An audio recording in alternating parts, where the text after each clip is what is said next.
అంతేకాదు అనేక చట్టాలు తీసుకొచ్చి ఉదాహరణకి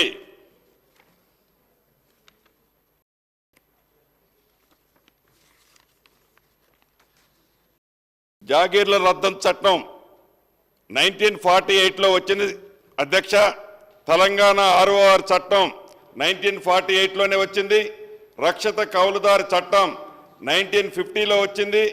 ఇనాముల రద్దు చట్టం 1955లో వచ్చింది.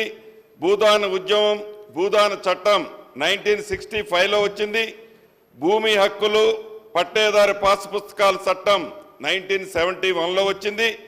భూ పరిమితి సీలింగ్ చట్టం 1973లో ఇందాక స్వర్గీయ మాజీ ప్రధానమంత్రి పివి నరసింహరావు గారి టైంలో వచ్చింది.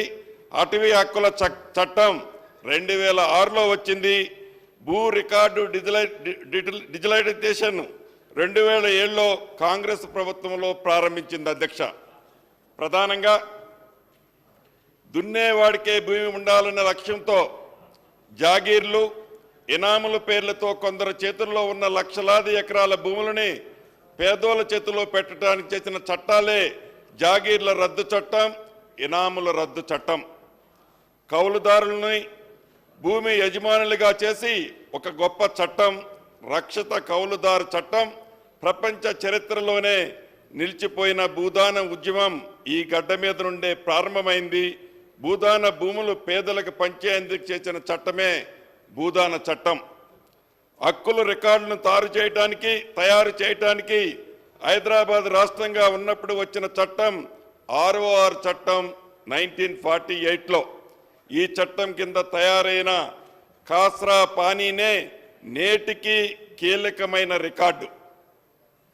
భూస్వాములు దొరల నుండి మిగులు భూములను తీసుకొని పేదలను పంచటానికి 1973లో అప్పుడు కాంగ్రెస్ ప్రభుత్వం చేసిన సీలింగ్ చట్టం.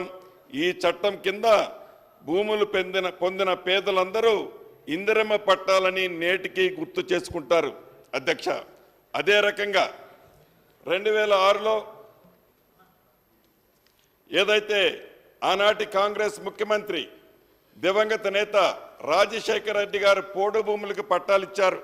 ఇప్పటికీ తెలంగాణ రాష్ట్రంలో ప్రతి పేదవారు గిరిజనులు పోడు భూములు పట్టాలంటే ఇది రాజశేఖర రెడ్డి గారు ఇచ్చిన పట్టాలని గొప్పగా చెప్పుకుంటారు అధ్యక్ష. ఇక్కడ మనం ఒకటి గమనించాల్సింది ఉంది. మంచి ఎవరు చేసినా తప్పకుండా వారు జీవించి లేకపోయినా ఎన్ని దశాబ్దాలైనా వారిని గుర్తుపెట్టుకొని వారు చేసిన మంచి పనులు మనం స్మరించుకుంటాం. అదే పద్ధతిలో శ్రీమతి ఇందిరాగాంధీ గారు కానీ స్వర్గీయ రాజశేఖర రెడ్డి గారు కానీ వారు మంచి చేశారు కాబట్టే ఈనాడు ఈ సభలో మనం వారి పేర్లు ప్రస్తావించుకుంటున్నాం. 2011లో వెబ్లాండ్ పోర్ట్లో అందుబాటులోకి వచ్చాయి.